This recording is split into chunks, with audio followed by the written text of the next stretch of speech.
श्रीरामचन्द्रं शरणं प्रपद्ये श्रीरामदूतं शरणं प्रपद्ये।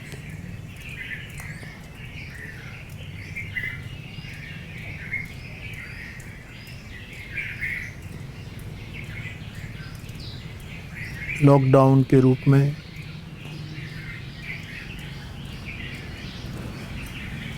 मेरी दृष्टि में चल रहा यह अनुष्ठान आगे आगे बढ़ रहा है, तब आज के संवाद में आप सभी का स्वागत है। सभी को मेरा प्रणाम। जय श्री राम। बाप, कल जो ब्रह्मलीन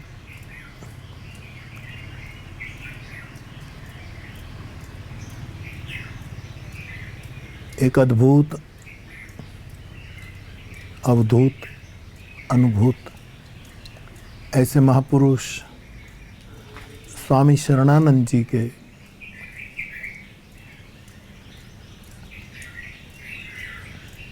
आपके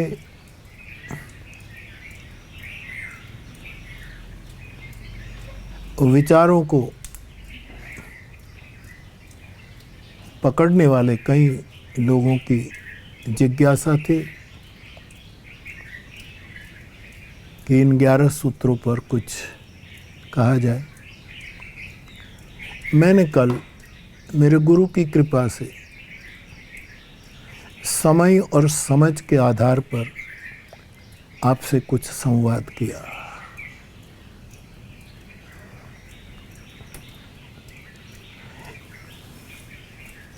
इस संवाद के परिप्रेक्ष्य में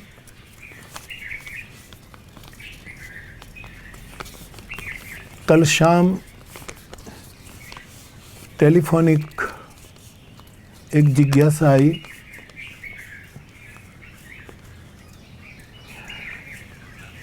स्वामी जी के ही एक आश्रित, अपने नाम तो नहीं लिखा, लेकिन लिखा कि मैं वर्षों से, मैं और मेरा परिवार स्वामी जी को फॉलो करते हैं।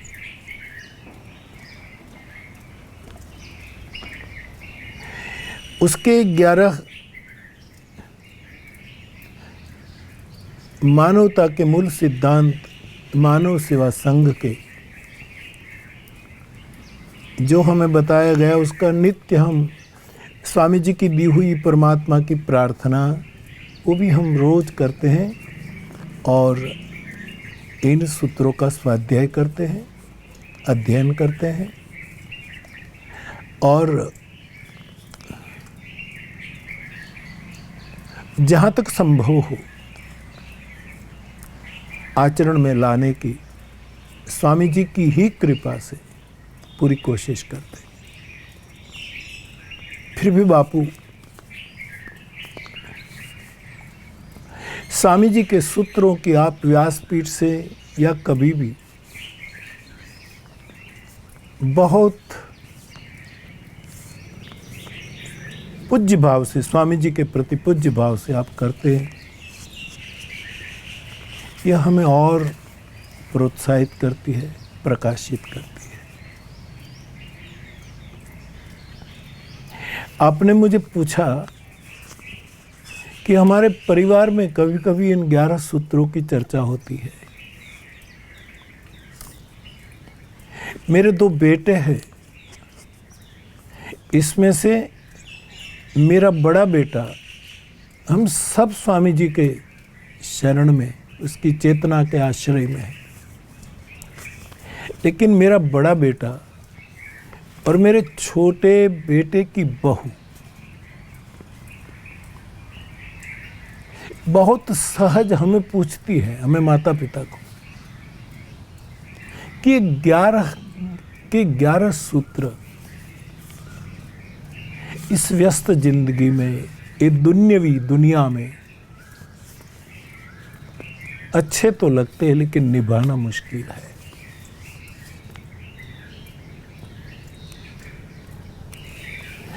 आपके कल के संवाद में इन 11 सूत्रों का जो संवाद आपने किया, हम बहुत गदगद हैं।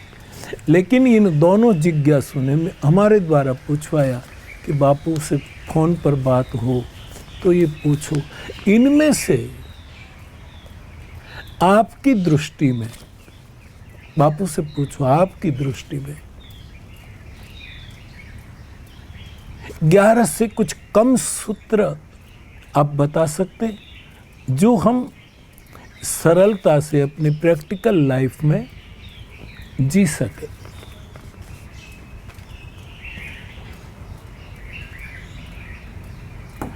मैं बहुत धन्यवाद देता हूँ। आपकी पूरी निष्ठा स्वामी जी के चेतना के चरणों में है, वो कायम बरकरार रखिएगा। लेकिन मेरी जुलती व्यास पीठ के प्रति भी आपका आदर है और आपने ये जिज्ञासा की है अपने परिवारजनों की ओर से।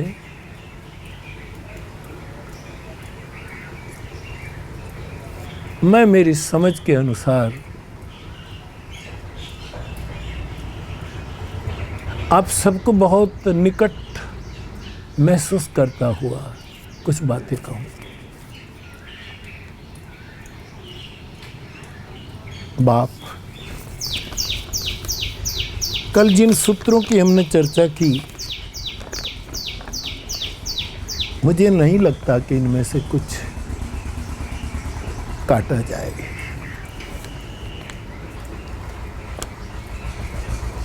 और यदि इनमें से कम करने भी हैं तो ये स्वयं स्वामी जी ही कर सकते हैं, बढ़ाना कम करना।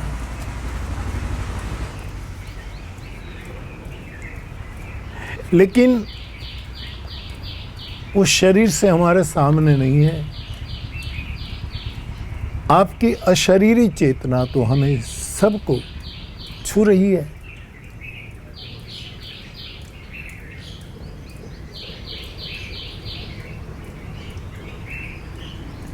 आपने मुझे पूछा है, मैं भी आपको कहूं कि 11 सभी के सभी स्मरणीय भी है, आचरणीय भी है। फिर भी हम जितना इनमें से कर सके इसका स्वागत। हम देहातों की बातें कथाओं में कभी कभी कहते हैं कि हमारे देहातों में जब खेतों में, खलिहान में सूखे घास का ढेर, गंजी जिसको हम कहते हैं, होता है, पुलिया बना के बड़ा मकान जितना ऊंचा, वही वो उसका स्थान होता, खेत में रख देते हैं, जब जरूरत पड़े ले आते हैं।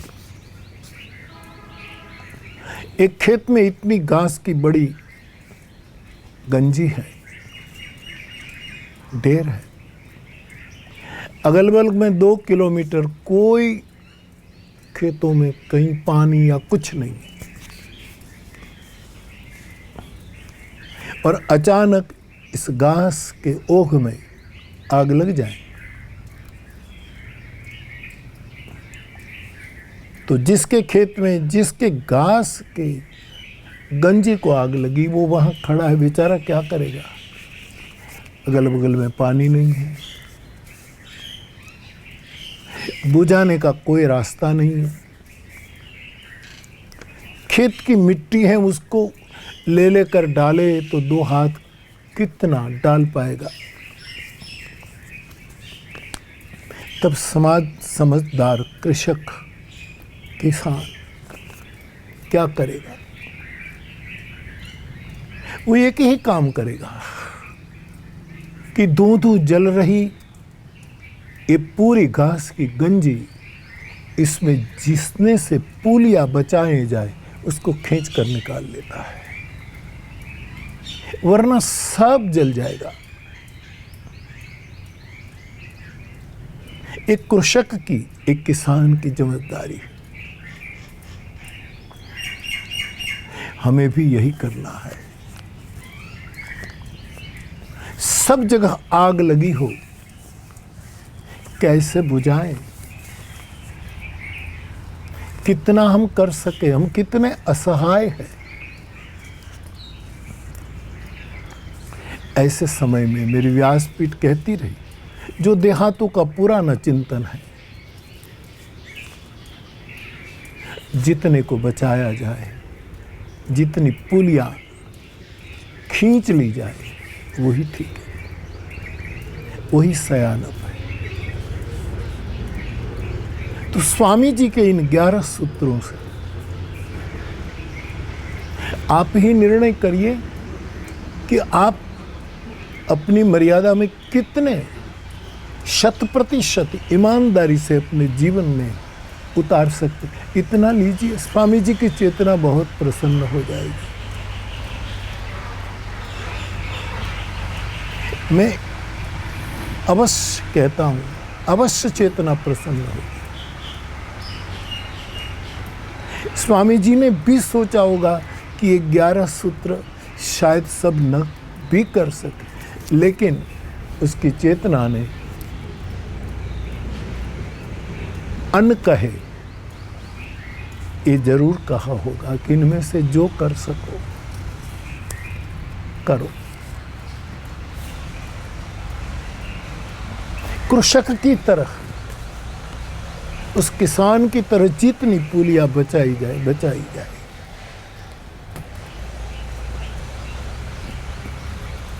शास्त्रों के ढेर के ढेर हैं, संतों के वचनामृत सूत्र,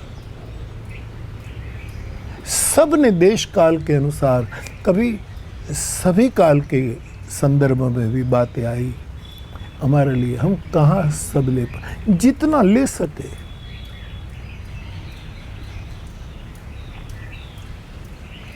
बहुत बड़ा मॉल हो, नमक से लेकर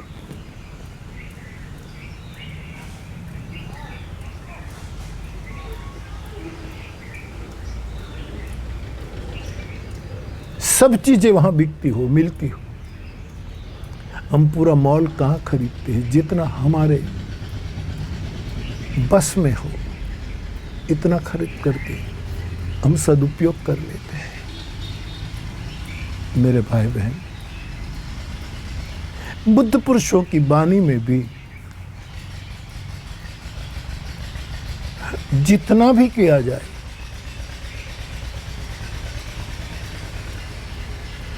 बुद्ध पुरुष की चेतना को प्रसन्न करना है। मैंने जो एक घास की गंजी का दृष्टांत दिया, इसका यार जितना कर पाए, जितने पुलियां बचाई जाए। मैंने कभी कहा था किसी संदर्भ में, एक विशेष प्रसंग में मुझे स्मरण आ रहा है, जब एक कृषक शब्द का मैंने प्रयोग स्वाभाविक किया। कृषक माने किसान। साधु क्या है? साधु कृषक है। ध्यान दो, 4-5 सूत्र साधु के। साधु कृषक है, किसान है।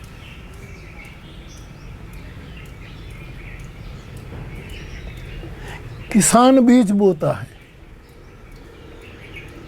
किसान बीज जब पनपता है तो उसकी सुरक्षा करता है।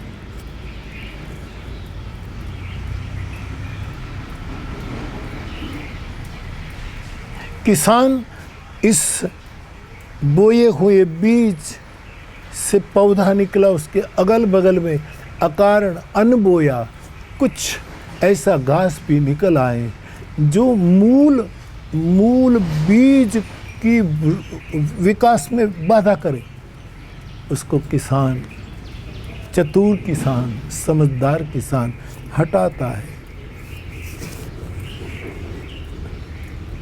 जिसको गुजराती में निंदण काम कहते हैं, निंदामण कहते हैं, ताकि मूल वस्तु सुरक्षित है, मानस में संकेत है, कृषि निरावहि चतुर किसाना, जिमि बुध तजहि मोह माना। साधु वो है जो हमारे क्षेत्र का कृषक है, और साधु का क्षेत्र छोटा नहीं होता, पूरी वसुधा त्रिभुवनीय कृषक होता है।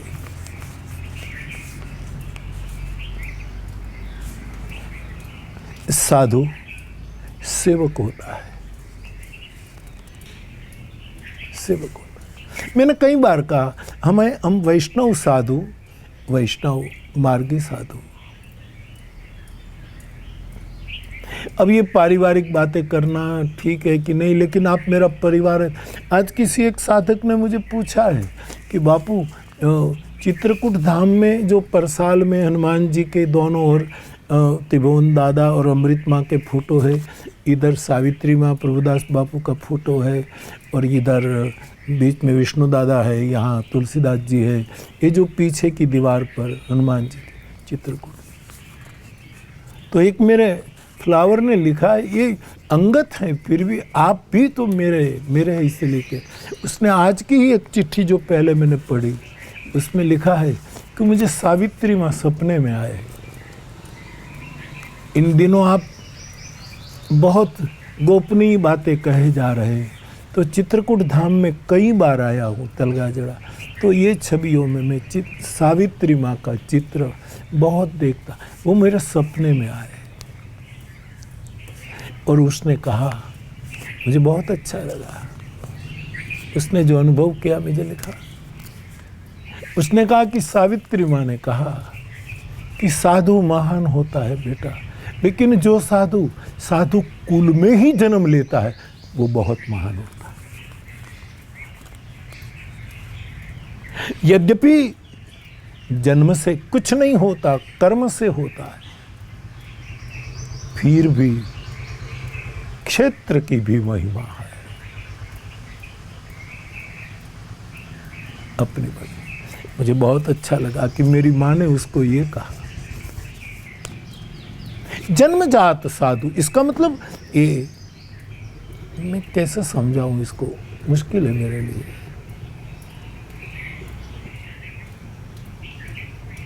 जो साधु जन्मजात है, कर्मजात है, धर्मजात है, ऐसा साधु सेवक भी है। जैसे मैंने कई बार कहा, मैं दोहरा रहा हूं, हमारे साधुओं में हमारे नाम के पीछे राम भी लगता है और दास भी लगता है।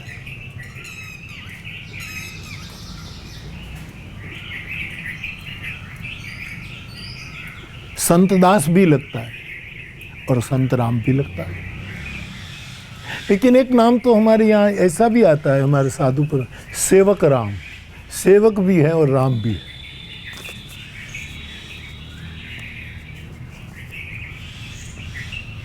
साधु सेवक होता है। मैं बहुत अनुभव के साथ कहूंगा मेरे साधक भाई बहन, साधु की आंखें हमारी सेवा करती है।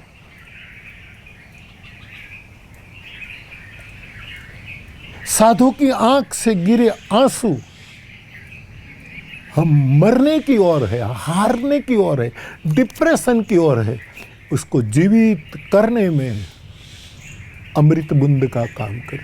साधु आंखों से सेवा करता है। साधु सबकी भली बुरी सुख दुख सभी बातों सुन करके कानों से हमारी सेवा करता है।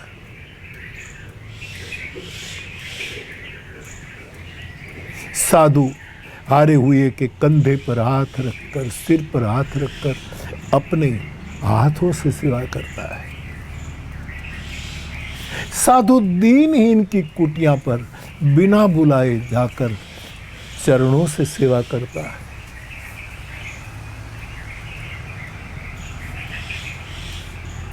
मन से, बुद्धि से, चित्त से, अहंकार तो होता ही नहीं साधु को।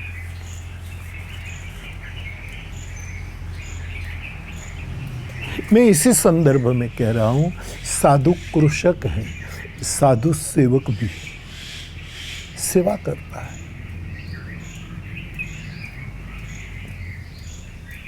हमारे साधु परंपरा में महंत भी होता है, कोटवाल भी होता है।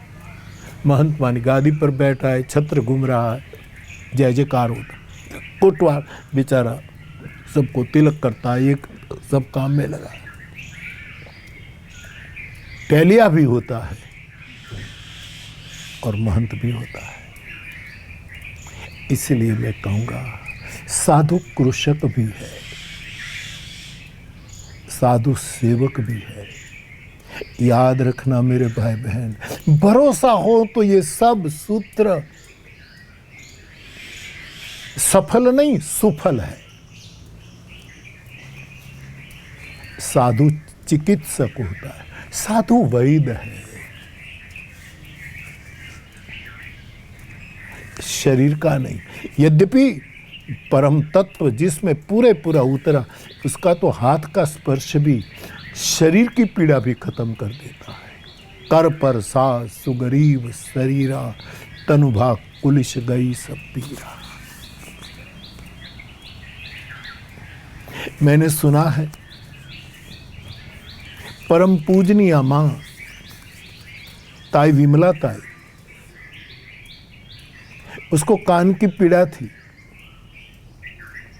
कृष्णमूर्ति के साथ भी आपकी बड़ी श्रद्धा रही। शायद आपने स्वयं कहा है कि मेरी कान की पीड़ा इतनी थी कि एक बार कृष्णमूर्ति ने अपने हाथ से मेरे कान को छुआ, मेरी पीड़ा चली गई।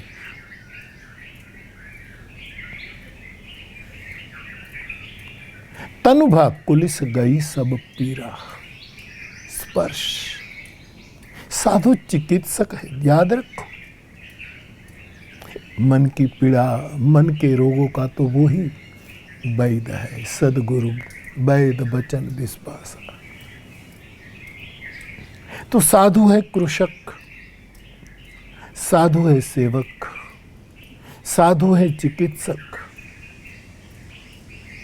साधु है रक्षक। राज काज सब लाजपति, एव धरणी धन धाम। गुरु सब प्रभाव सब पाली, भल हो यही परिणाम। भरत ने जब पूछा कि प्रभु मैं अयोध्या जाऊं, मैं सबका राज कार्य, राज की मर्यादा,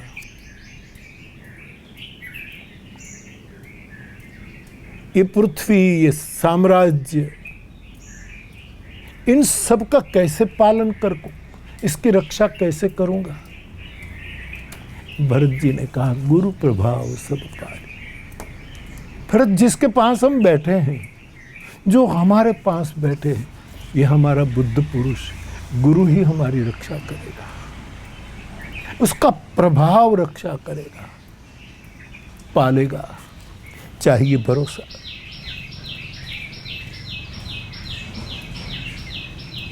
तात तुम्हार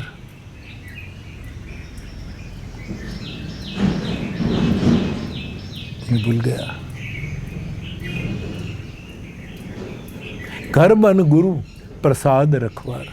हमारा गुरु ही, उसकी कृपा ही तुम्हारा और हमारा घर में कि वन में जहां भी हम रहेंगे हमारी रक्षा करेगा।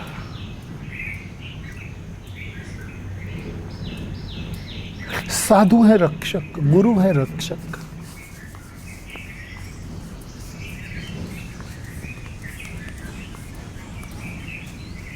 ये रक्षा करता है।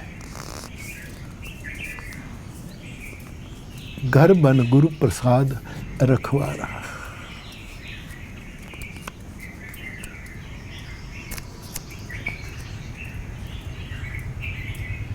मेरे कहने का मतलब साधु कृषक है, साधु सेवक है, साधु चिकित्सक है, साधु रक्षक है। ये हमारा रक्षक है। हम क्या खाक उसकी परिक्रमा करते हैं? सही में तो वही हमारी परिक्रमा करता है, वो हमारी सुरक्षा है। हमें केवल एक ही काम करना होता है, भरोसा, और वो भी दृढ़।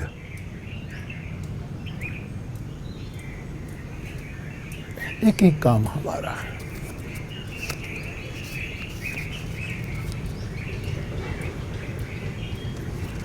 आगे कहूं, साधु है खोजक, शोधक। साधु वैज्ञानिक होता है। अध्यात्म और विज्ञान का मूल रहस्यों को जानने वाला, जहां तक दोनों का समन्वय हो, उसका वो शोधक है। मैंने मेरे तुलसी में अध्यात्म और विज्ञानपना भी इनकी पंक्तियों से महसूस किया है। साधु होता है वैज्ञानिक, खोजक, शोधक, खोजी होता है। नए नए भीतरी रहस्यों का उद्घाटन करता है हमारे लिए।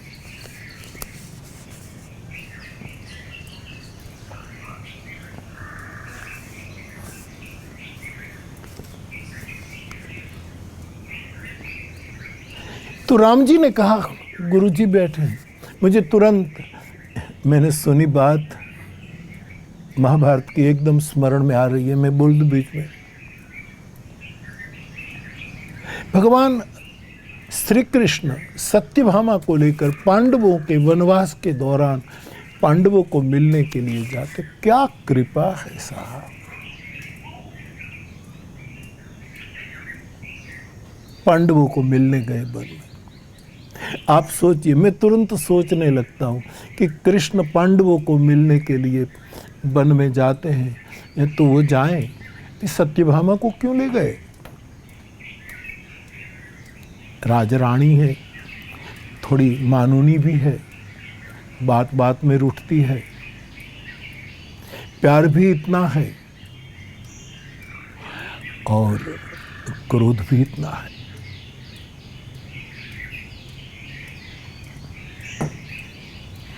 कब को भुवन सजा दे, सत्यभामा के विचारों में कुछ ठिकाना नहीं। उसको ले गए क्यों? व्यास जी ने तो उल्लेख नहीं किया। मेरी व्यास वाटिका के फ्लावर्स में आपसे बातें करना चाहता हूं। इसलिए ले गए क्योंकि पांडवों के साथ द्रौपदी भी है। कृष्ण ये भी तो कह सकते, सत्यभामा आप नहीं वन में आ पाओगे, आप बैठो। नहीं, राजरानी को लेकर गए, एक ढाढ़स देने के लिए, तसल्ली देने के लिए जाते हैं। पीताम्बर धारण किया है यशोदानंदन, त्रिभुवन विमोहित करने वाला वो चीर मंद मंद स्मित। पांडवों ने स्वागत किया, सब वन में बैठे हैं। उसी समय मार्कंडेय ऋषि आते हैं। और आप देखिए, महाभारत के युधिष्ठिर जब भी कोई महापुरुष आया उससे जिज्ञासा बहुत करते हैं। इस माने संवाद हो, सत्संग हो, अपने प्रश्नों के, कुछ निरुत्तर प्रश्नों के उत्तर मिल जाए। वो मार्कंडेय ऋषि को युग धर्म के बारे में पूछते हैं, युग के धर्मों के बारे में कुछ बताओ।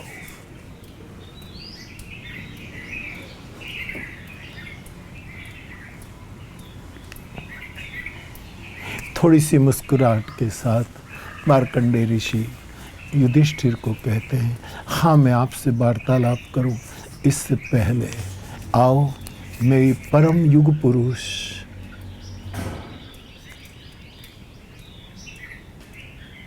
इस परम तत्व को मैं प्रणाम कर लूं। हम सब प्रणाम कर लें। युधिष्ठिर आदि सब ने मन ही मन इस परम युग पुरुष को प्रणाम किया। भगवान कृष्ण ने भी सिर झुकाया। मार्कंडेय के चेहरे पर और मुस्कुराहट आ गई। युधिष्ठिर ने पूछा, भगवान कुछ रहस्य है आपकी मुस्कुराहट? कहा, हाँ, जिस युग पुरुष की मैं वंदना करता हूँ, ये पीताम्बर वाला यही तो है, जो करता है भरता है संघर्ष, जो निकट बैठा है इसलिए पहचान नहीं है। युधिष्ठिर, जो अपना राज पाठ छोड़कर तेरी खबर लेने के लिए सत्यभामा के संग वन में आए, कभी कभी हमारे पास कोई बैठा है, फिर भी हम बड़ी दूर की सोचते हैं।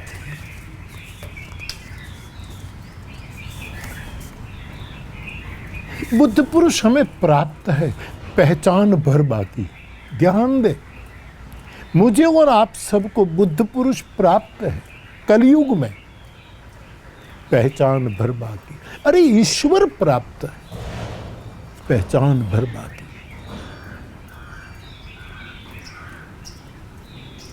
हमें कहाँ पता लगता कि हमारा गुरु कृषक हमारे क्षेत्र का पालन करता है, हमारे छोटे छोटे बीज की रक्षा करता है, हमारा गुरु सेवक है।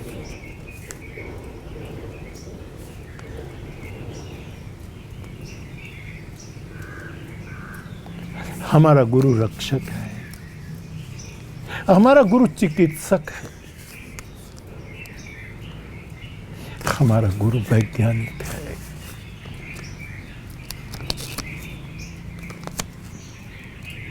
ऐसा बुद्ध पुरुष हम सब कुछ आचरण कर ले ऐसा आग्रह नहीं करेगा। तुम जितना कर, स्वामी जी की चेतना ने अंदर से जरूर छूट दी होगी। 11 के 11 ना हो, जितना आप कर सको करो।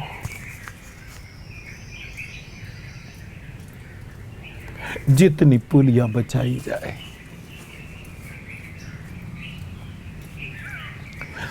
सूत्र का तो नदी बहती है, इनमें से जितना लिया जाए। मानस की एक अर्धाली है, अर्ध तजहि बुद्ध सर्वस्व जाता। सब चला जाए, इसमें से जितना बचा पाए बचा ले। वो बुद्ध है, वो समझदार है, वो सयाना है।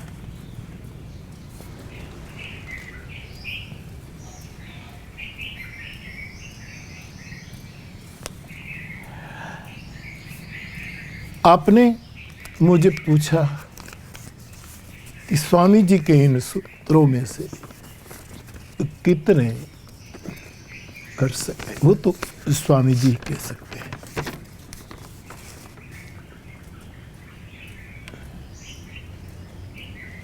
लेकिन मुझे पूछा है, मेरी व्यासपीठ के प्रति आपका सद्भाव है, तो देश काल का दर्शन करते हुए मेरे गुरु की कृपा से मैं कहूँ, स्वामी जी की आशीर्वाद लेकर मैं कहूँ,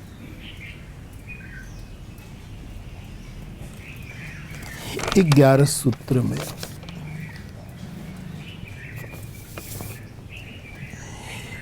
मैं आपको 5 सूत्र आज के, ये तो सर्वकालिक सूत्र है, सर्वदेशीय सूत्र है, ध्यान देना। फिर भी इस विशेष परिस्थिति में मेरे पर चुनाव आपने रखा है। मेरा अधिकार है कि नहीं मुझे खबर नहीं, स्वामी जी की चेतना मुझे क्षमा करे, लेकिन आपके आश्रितों ने मुझे पूछा है तो मैं क्या करूं?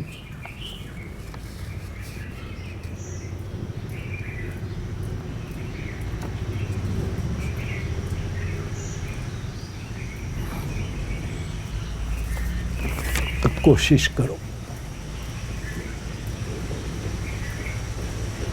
एक शेर मैंने कल सुना, कुछ किस्से कहूं, शेर सुनिएगा। कुछ किस्से कहूं, कुछ किस्से, कुछ घटनाएं, कुछ किस्से कहूं पर किससे कहूं, कुछ अनुभव सुनाऊं, किससे सुनाऊं, लेकिन किससे सुनाऊं, किससे कहूं। कुछ किस्से कहूं पर किससे कहूं। कोई पास तो बैठे जिससे कहूं, कोई निकट तो आए, कोई उपनिषद तो रचे। उपनिषद का मतलब है बुद्ध पुरुष के पास सजल नेत्र बैठ जाना।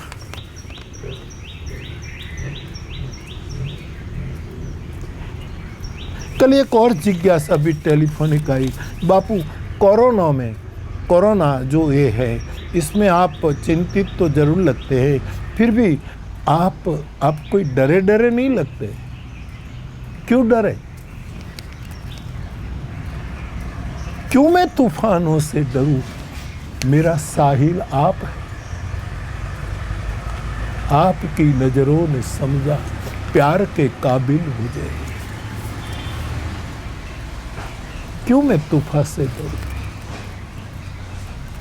और आप पूछ रहे हैं मैं भाषा में डालूं, और हकीकत केवल ये शब्द क्रीड़ा नहीं, हकीकत है। जिसका कोना पे भरोसा है उसको कोरोना क्या करेगा। कोना मीन्स खुणा, मेरा तलगा जरड़ा का ये खूबिया खुणा, जिस कोने में मैं बैठता, कोना, कोना मीन खुणा, कोना, कोना पर भरोसा हो उसको कोरोना का डर नहीं लगता। दुनिया की हालात देखकर निरंतर प्रार्थना चलती है, लेकिन डर क्यों? मेरा साहिल आप है, क्यों मैं तूफान से डरूं? कोना वाला कोरोना से नहीं डरता। कोई कोना पकड़ लो मेरे भाई बहन। मुझे फिर हमारे बदायूं साहब, फहमी बदायूं साहब याद आ रहे। इसका शेर बहुत सार्वजनिक हुआ है। कितना महफूज हूं मैं इस कोने में, कितना महफूज हूं मैं इस कोने में, कोई अड़चन नहीं अब रोने में।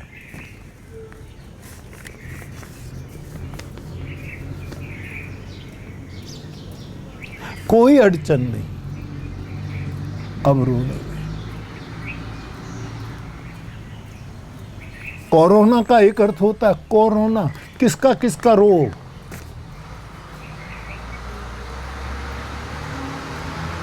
लेकिन कोना है तुम्हारे पास तो पूरी दुनिया के लिए तुम्हारी आंखों में संवेदना होगी। मैंने कहा ना, साधु की आंखें हमारी सेवा करती है, हाथ सेवा कर, साधु सेवक है।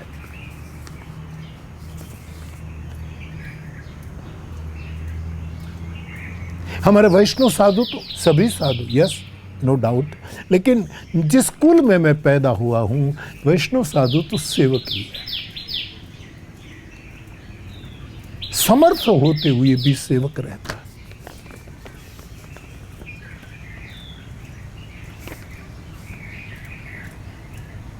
क्यों मैं तूफान से डरूं? मेरा साहिल आप है।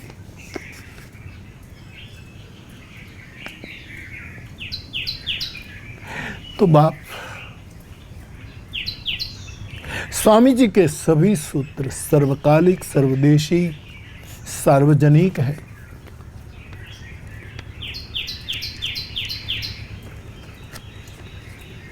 लेकिन कुछ कुछ बातें आप निकट बैठ, मुझे आजकल बहुत कहते हैं बापू ये झूले पर बैठकर आप जो संवाद करें, हमको लगता है बिल्कुल निकट बैठे। आप बहुत मेरे करीब है। ये वस्तु महसूस करते हुए मैं बोल रहा हूं।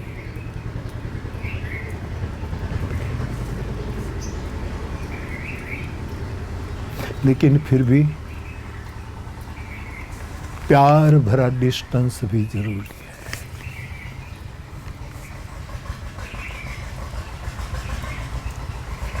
कुछ किस्से कहूं, कुछ किस्से कहूं, पर किससे कहूं? कोई तो हो। हमारी गंगा सती कहती है, कुपात्र नियागल पानबाई वस्तु न बोलिए। समझी नहीं रही है चुप, मरने आवी नहीं धननो ढगलो करे, भले होई मोटो भूप।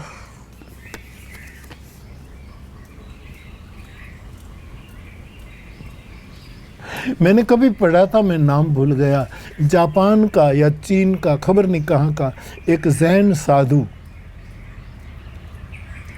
अपनी कुटिया में सहज बैठा है। टोक्यो का या क्योटो का, खबर नहीं, एक गवर्नर उसको मिलने जाता है। वो अपना परिचय का कार्ड भेजता है अपने सेवक के द्वारा। साधु को कहो कि क्योटो का गवर्नर आपको मिलने आया है।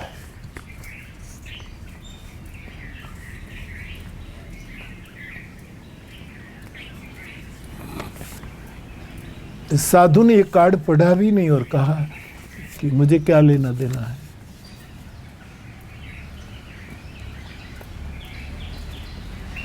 मैं सिमरन में डूबा हूं, मुझे उसका प्रेम विह्वल कर रहा है।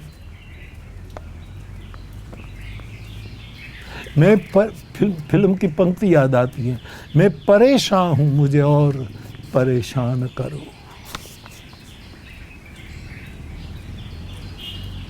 मुझे चैन से रहने दो, मेरे पास ना आओ। मुझे क्या लेना देना गवर्नर से। ये उपेक्षा नहीं थी। दूत वापस गया, गवर्नर को कहा कि आपके इस विजिटिंग कार्ड को, परिचय कार्ड को उसने पढ़ा भी नहीं और कहा मुझे क्या लेना देना। अपने कार्ड को फिर पढ़ते हुए गवर्नर को लगा मेरी भूल है, मुझे ये नहीं लिखना चाहिए था, मैं क्योटो का गवर्नर, केवल मेरा नाम लिखना चाहिए था। उसने क्योटो गवर्नर शब्द खुद अपना नाम लिखा, मिलना चाहता। उस साधु ने कहा बुला लाओ, बुलाओ। वो आया तो साधु ने क्या कहा, गवर्नर साहब पधारिए। जब पात्रता आ जाती है तब बरस जाता है साधु। समझी ने रही है चुप, मरने आवी ने धननो ढगलो करे, भले हुई मोटो भूप। कुछ किस्से कहूं, पर किससे कहूं? कोई पास तो बैठे जिससे कहूं, या उसको कहूं, या उसको कहूं जो किस्से के स्वयं हिस्से है।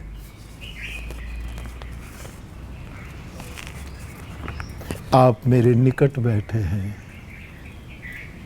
आप स्वामी जी के आश्रित परिवारों में से हैं। इसीलिए मैं कोशिश करूं आज के सर्वकाली के, फिर ध्यान देना स्वामी जी के सूत्र, कोई काट कमी वृद्धि नहीं कर सकता, लेकिन कुछ पुलिया बचा लिया जाए। बाप मेरे विचार में ये 11 सूत्रों में से मैं 5 आपको बताऊं। आप स्वतंत्र है, ध्यान देना। ये तो मुझे पूछा इसलिए मैं जवाब दे। एक रक्षक, एक सिक्योरिटी आदमी खड़ा है रोड पर, आप जाकर उसको रास्ता पूछो कि ये 3 रास्ते हैं, मुझे फला जाना है, शॉर्ट कट कौन सा होगा, वो बताए कि आप, क्योंकि आपने पूछा है तो बताएगा 3 में से एक। जाता तो तीनों रास्ते गुम कर वहीं, लेकिन वो बताए। फिर उसी रास्ते पर जाना न जाना चुनाव आपका, संकेत मेरा, निश्चय आपका। तुम्हारा मुरारी बापू कहता है इन सूत्रों में से तीसरा सूत्र, वो भी मैं थोड़ा काट कर बताऊं,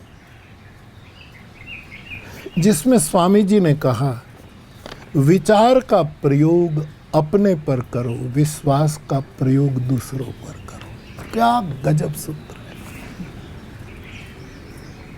है। नख शिख नहावो इसमें।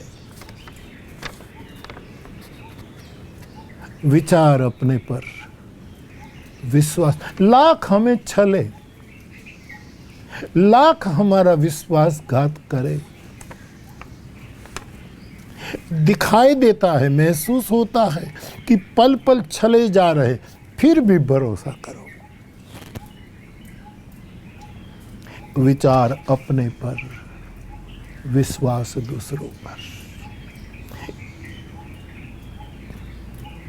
उससे जुड़ा एक दूसरा सूत्र, न्याय अपने लिए, क्षमा दूसरों के लिए। बहुत साहस चाहिए साहब।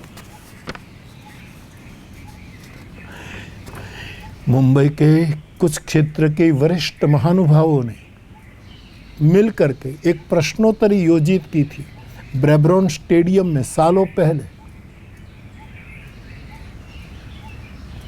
फिर चित्रलेखा ने पूरा मैगजीन, एक पूरा रिपोर्ट छापा था इसका। उसमें उस समय के विद्वत क्षेत्र के वरिष्ठ गणों ने प्रश्न पूछे थे। निमित्त तलगाजरड़ा बना था जवाब देने में। पूछे गए मुझे कई प्रश्न।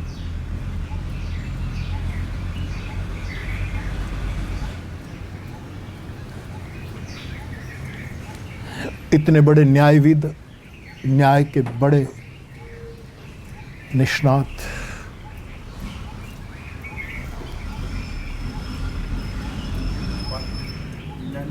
नानी पालखीवाला साहब ने, अब नहीं रहे, उसने मुझे एक प्रश्न पूछा था कि बापू, न्याय और क्षमा, मैं तो न्याय क्षेत्र का आदमी हूं, न्याय और क्षमा का प्रयोग किस रूप में किया जाए? कहा नानी पालखीवाला, कहा मेरा ये छोटा सा कृपावंत कोना,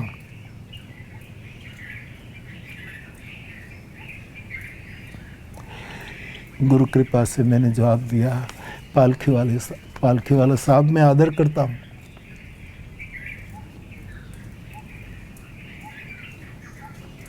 सबल के साथ न्याय होना चाहिए। जो समर्थ है उसके साथ न्याय होना चाहिए, वो कितना ही बड़ा क्यों ना हो, उसके साथ न्याय होना चाहिए। दंड का विधान हो तो दंड होना चाहिए, लेकिन असमर्थ के साथ क्षमा होनी चाहिए। जैसे मेरे राम ने, बाली समर्थ था इसलिए उसको दंडित किया, दंड दिया, न्याय किया। वो न्याय की मांग कर रहा है, मुझे क्यों मारा गया? और सुग्रीव असमर्थ था, निर्बल था, उस पर दया की गई, क्षमा किया।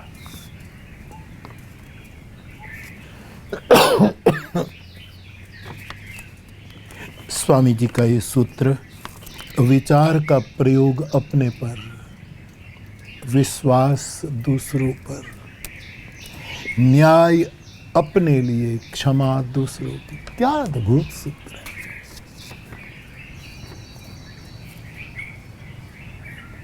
फिर 4 छोड़ देता हूं। 5वां, ये मुझे बहुत प्रिय लगता है इसलिए कहूं, दूसरों के कर्तव्य को अपना अधिकार मत समझो, दूसरों की उदारता को अपना सामर्थ्य मत समझो, और दूसरों की निर्बलता को अपना बल मत समझो। ज़्यादा विस्तार नहीं करूं, कल मैंने कह दिया, ये रखने योग्य है। 3रा सूत्र, 5वां सूत्र। 6ठा छोड़ देता हूं। 7वां, निकटवर्ती जन समाज की यथाशक्ति क्रियात्मक सेवा करना बहुत जरूरी। निकटवर्ती, जहां तक हमारे हाथ पहुंच पाए इतने को हम कवर करें। वचनात्मक नहीं, सलाह दे, इतना ही नहीं, क्रियात्मक सेवा करें। जो मेरी व्यासपीठ के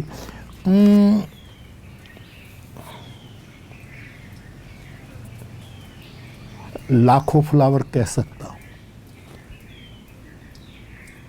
मुझे नीलेश, ये एक कितने लोग सुन रहे वो मुझे बताता है, इससे मैं अंदाज कर सकता हूं। लाखों फ्लावर्स, मेरी व्यास वाटिका बड़ी है।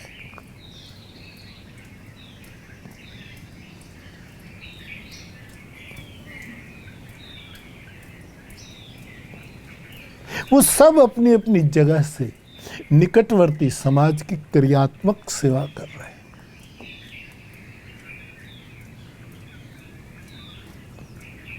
मैं सभी को मेरी प्रसन्नता प्रेषित करता हूं। खुश रहो बाप, खुश रहो। आज की परिस्थिति में अपने घर में 5 व्यंजन होते हो तो 3 कम कर दो, लेकिन जिसके पास कुछ नहीं उसके पास पहुंचाओ।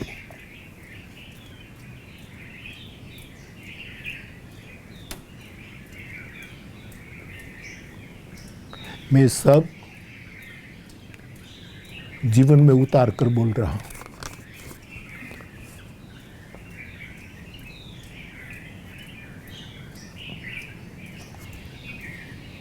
निकटवर्ती समाज की क्रियात्मक सेवा। फिर 8वां छोड़ देता हूं।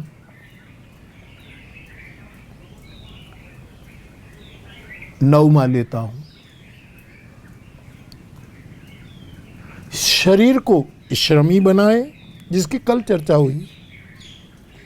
मन को संयमी बनाए, बुद्धि को विवेकवती बनाए, हृदय को अनुरागी बनाए और अहंकार को अभिमान से मुक्त रखे। बहुत प्यारा सूत्र है। शरीर थोड़ा श्रम करे,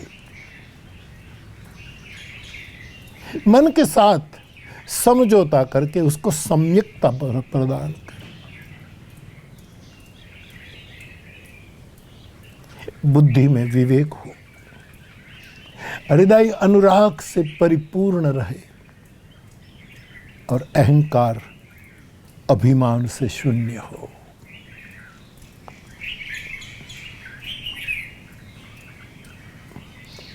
शून्य का कोई आकार नहीं होता।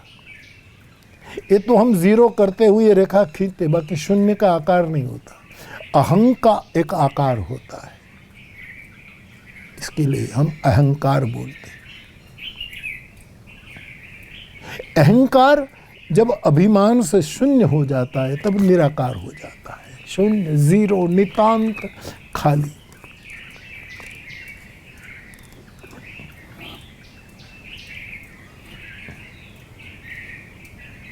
बाप, ये 9वां सूत्र भी मुझे पूछा है तो कहूं। फिर 11वां सूत्र में छोड़ देता हूं, 10 का ले लेता हूं। ये सूत्र मैं बहुत बार बोला हूं।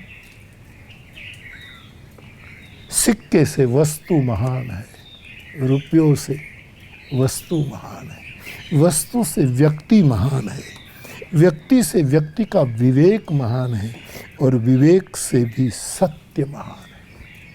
प्लेटो और एरिस्टोटल के संवाद में आया, एक को पूछा तुम्हारा टीचर बहुत महान है, फिर भी तुम टीचर के सामने कभी कभी अपना बौद्धिक प्रश्न बार बार करते हो, क्या मतलब? ये प्लेटो और एरिस्टोटल के बीच में संवाद मुझे स्मरण आ रहा, क्या मतलब? बोले मेरा शिक्षक महान है, लेकिन सत्य उससे भी महान है। व्यक्ति से विवेक महान है, और विवेक से भी सत्य महान है। अद्भुत बात है।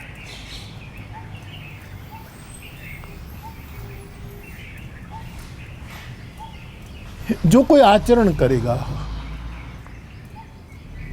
वो नाचेगा, उसका मन मयूर नृत्य करेगा।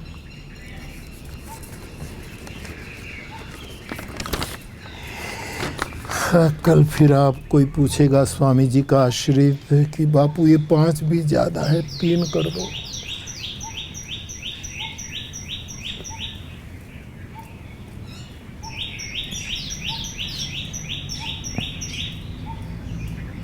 अब यार ये शरीर 5 भौतिक होता है, 5 तत्व का होता है, इसमें से कोई एक आध तत्व कम करना वो ठीक नहीं, शरीर ठीक नहीं रहेगा, इसलिए 5 रहने दो।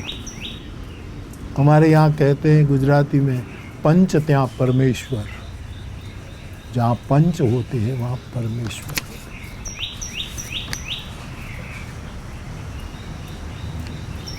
आपने पूछा इसलिए मैंने इसकी चर्चा की। आखिर में कल के एक तीसरे प्रश्न के जवाब में एक छोटी सी हरि कथा सुना करके मैं आज की हरि कथा को विराम दूं।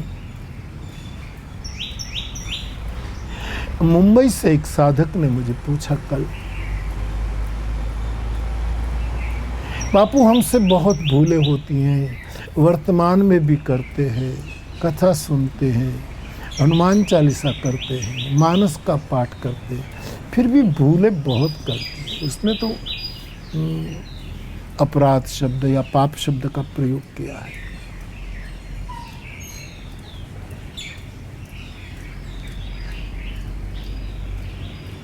उसका प्रायश्चित बताओ, कौन क्रिया कर्म से हम इससे मुक्त हुए? क्योंकि मन ग्लानि से भरा रहता है। आपने पूछा, बापू के पास जाते हैं, बापू हमें बुलाते हैं, बिठाते हैं, चाय पियो ऐसा कहते हैं, कथा सुनते हैं, फिर भी हम निरंतर कुछ गलतियां करते रहते हैं। एक बार कोई ऐसा प्रायश्चित बता दो कि ये सब कलमश हमारे निकल जाए।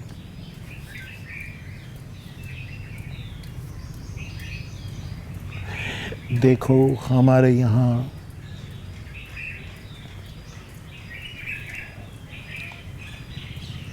स्मृति ग्रंथ हो गए, बहुत से पापों के प्रायश्चित बताए हैं।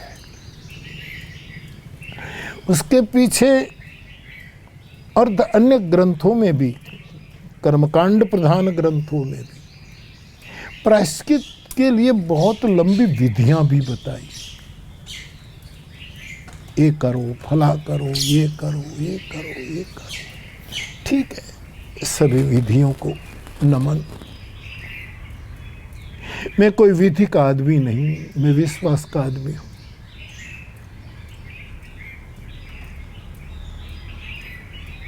मैं फिर एक बार याद दिलाऊं, पहले गुरु पूर्णिमा का जो प्रवचन होता था, जब मनाई जाती थी गुरु पूर्णिमा, मैं प्रवचन करता था। उसके पूर्व रात को गुरुकुल में एक प्रश्नोत्तरी रहती थी।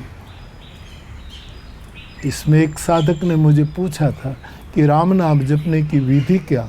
तब मैंने जवाब दिया कि राम नाम जपने की कोई विधि नहीं, केवल विश्वास। विश्वास एक राम नाम को। विश्वास। मंत्र जाप मम दृढ़ विश्वासा, पंचम भजन सुवेद प्रकाशा। तो विधि विधान का मुझे ज्ञान भी नहीं, चलो रुचि भी नहीं है, सब शास्त्र की बातें। ये भी एक उपाय है, चलो। लेकिन मैं तो इतना ही कहूंगा मेरे साधक भाई बहन, यदि हमसे भूले हुई, भूल कौन नहीं करता,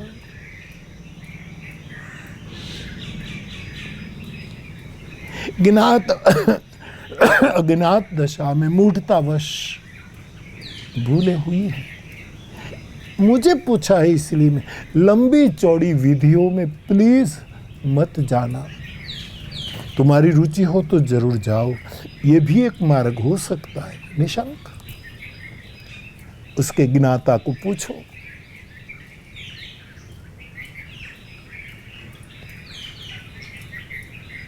एक बार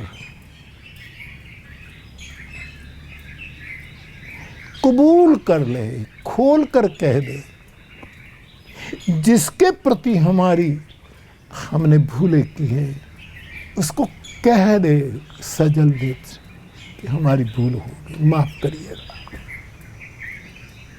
बात खत्म।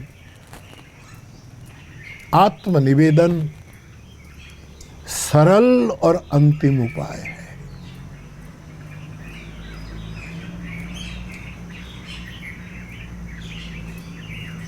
हमारी सिद्ध महिला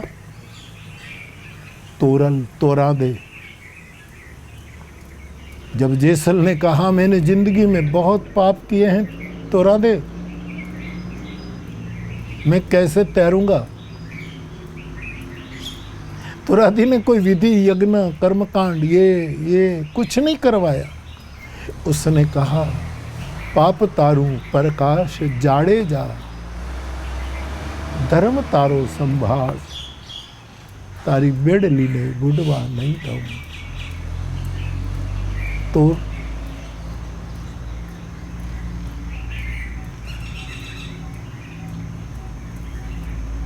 तुरादे कहते हैं।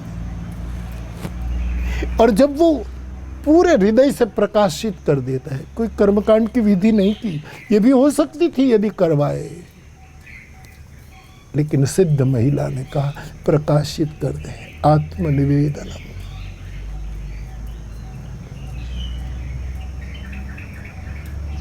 ये श्रवणम कीर्तनम विष्णु, ये जो मंत्र है ना, ये तो प्रहलादीय नवधा भक्ति है भागवत की।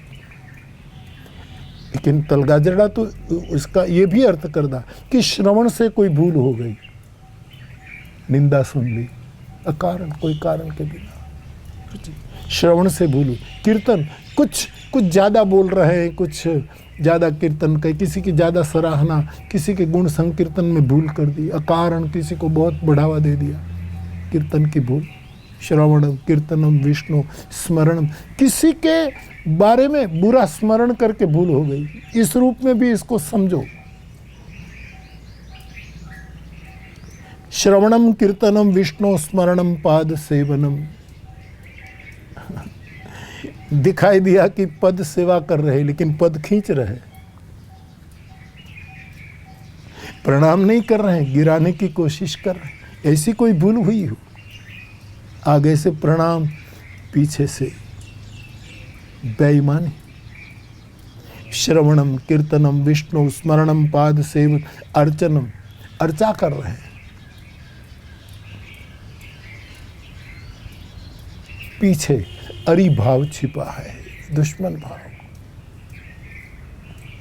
श्रवणम कीर्तनम विष्णु स्मरणम पाद सेवनम अर्चनम वंदनम, आगे आगे नमन नमन में फेर है, बहुत नमे नादान।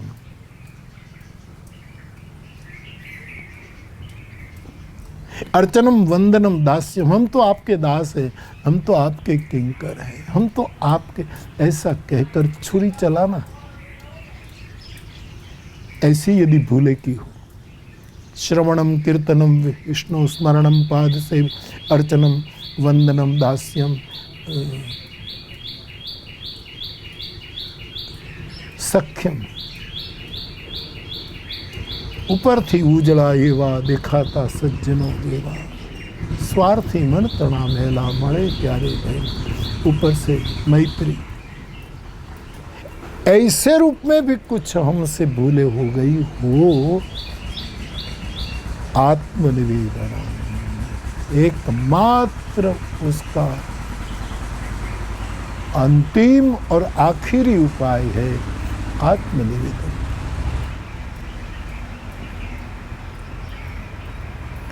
मौसम कौन कुटिल खलकावे, इसे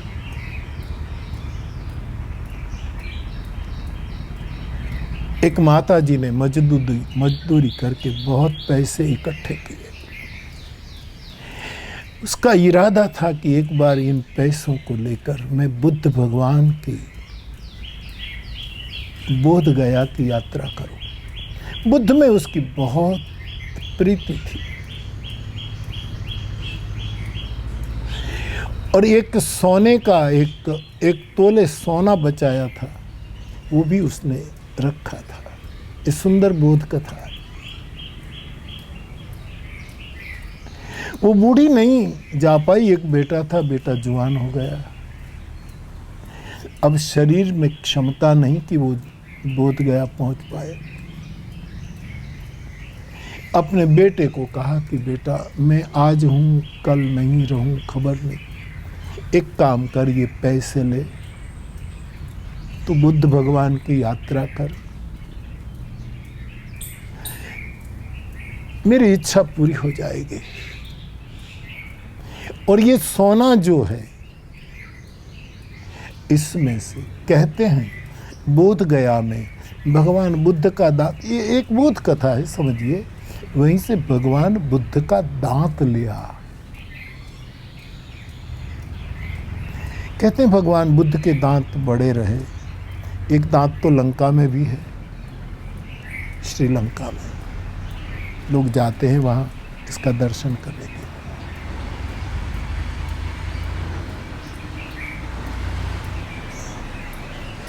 माँ की इच्छा पूरी करने के लिए वो लड़का माँ के जीवन की पूरी कमाई के पैसे लेकर और ये सोने का टुकड़ा लेकर जाता है। माँ बहुत खुश है।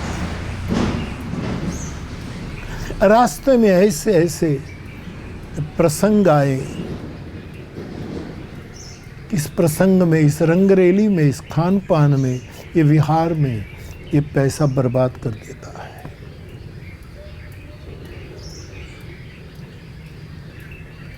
बोध गया तो बड़ी दूर नगरी रही, लेकिन आखिर में बचा वो सोना भी वो किसी नृत्यांगना के वहां जाकर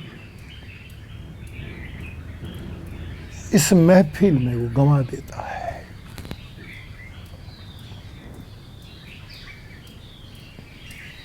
एक महीने की यात्रा थी, आने जाने में पद यात्रा थी उस जमाने की।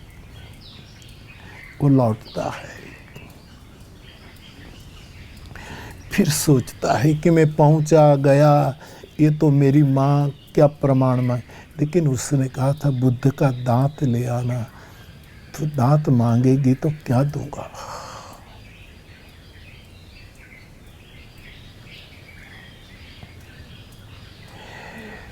घर पहुंचता है अपने गांव से 2-3 किलोमीटर दूर। वो बहुत सोचा कि भाग जाऊं, जाऊं न जाऊं, क्या करूं। कहता है वो गया।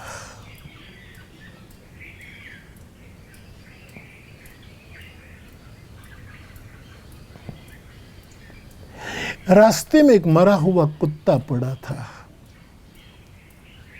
कुत्ता का मुंह खुला था, इसके 1-2 दांत भी टूट गए थे किसी कारणवश। इसमें से इस युवक ने कुत्ते का एक दांत ले लिया, साफ कर लिया। मां निर्दोष बोली है, दे दूंगा, मेरा सब ठीक हो जाएगा। ये दांत लेकर आता है, माँ को देता है। माँ यात्रा कराया, समझ रहा है कि मैं माँ को कितना छल रहा हूं। और ये दांत, माँ तो रो पड़ी, मेरे बेटे बहुत जियो, मेरी मन की मुराद तूने पूरी कर दी। ये दांत बुद्ध का। गलियों में, पड़ोस में, गांव में पता लगा ये बेटा बुद्ध का दांत लेकर सब दांत के दर्शन के लिए आने लगे। अगल बगल में सब जगह बात फैल गई, लोगों की भीड़ होने लगी दांत दर्शन के लिए। किसी ने सुझाव दिया माता जी को, इस युवक को, कि भाई थोड़ी ज़मीन खरीद कर एक छोटा सा मंदिर करो ताकि तुम्हारे छोटे घर में भीड़ ना आए, वहाँ दांत को स्थापित करो, लोग कतार में आएंगे, दर्शन करेंगे और चढ़ावा भी चढ़ाएंगे।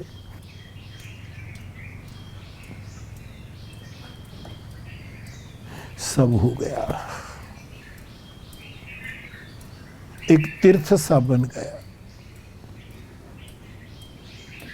अचानक एक दिन इस आदमी से, युवक से नहीं रहा, दौड़ा स्थान में जहां लोग इतने भाव से, उससे नहीं रहा गया, कातर भाव से, आर्त भाव से दौड़ा, अपनी बूढ़ी माँ के चरण पकड़ लिए। माँ मुझे माफ कर दे, माँ ये सब बंद कर दो, माँ ये जला दो सब। हुआ क्या? ये दांत बात फेंक दो माँ, ये पाखंड है, ये मेरा झूठ है। बेटा ये क्या कह रहा हूं? हाँ, मैं तेरे सामने और पूरी ये दुनिया जो यात्रा कर रहे हैं सबके सामने कहना चाहता हूं। लेकिन बेटा, बोले माँ तूने जो पैसे दिए थे वो मैंने रास्ते में रंग राग में खर्च कर दिया। आखिरी सोना जो था वो एक नर्तकी के नृत्य गृह में मैं गया और वहां मैंने वो सब उड़ा दिया। पहले तो सोचा किस मुंह लेकर आऊं, लेकिन सोचा तुम्हें खबर तो दूं। ये 2-3 किलोमीटर दूर गांव के बाहर एक कुत्ता मरा हुआ पड़ा था, उसके 1-2 दांत टूटे हुए थे, उसका एक दांत मैंने ले लिया, 2 लिया और अच्छे कपड़े में बांध कर तुम्हें दिया कि बुद्ध का दांत तेरी श्रद्धा ने मुझ पर आशीर्वाद के ढेर बरसा दिए। लोगों की कतारें लगी बुद्ध के दांत के दर्शन के लिए, स्थान बन गया, चढ़ावा चढ़ाया जा रहा है। लेकिन मैं बहुत पीड़ित हूँ, माँ मुझे माफ कर, ये कुत्ते का दांत है। समाज को कहने लगा चिल्ला चिल्ला कर, मेरी माँ और ये मेरा समाज मुझे क्षमा कर दे, ये कुत्ते का दांत है, बुद्ध का दांत नहीं। मैं बुद्ध तक पहुंचा ही नहीं, बोध गया पहुंचा ही नहीं। सब हैरान है। माँ तो माँ होती है, सिर्फ बेटा अच्छा चलो तुमने कह दिया ना, बात खत्म, हम दुनिया को कह दे उठाओ ये प्रपंच था, हम मुझे माँ बेटे को माफ करो।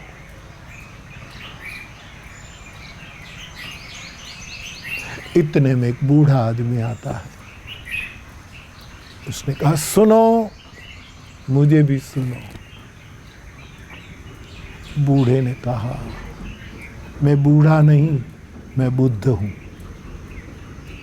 और ये दांत मेरा है। कहानी वहां रुक जाती है। मेरे कहने का मतलब दिल से आत्मनिवेदन बुद्धत्व प्रकट कर देता है। ये दांत मेरा है, ऐसा कहकर बुद्ध ने प्रमाण कर दिया। मेरे भाई बहन,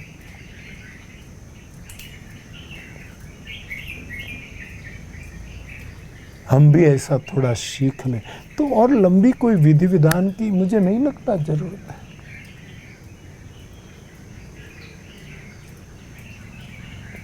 हम कम से कम उसको कह दे कि हमारी भूल हो गई, बात खत्म।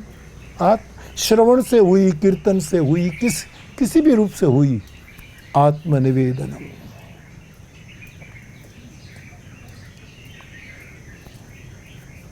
आज इतनी ही हरि कथा।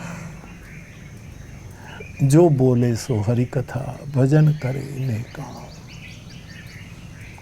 सर्वे भवन्तु सुखिनः, सर्वे सन्तु निरामयाः। खुश रहो बाप, खुश रहो। सभी को मेरा प्रणाम। जय सिया राम।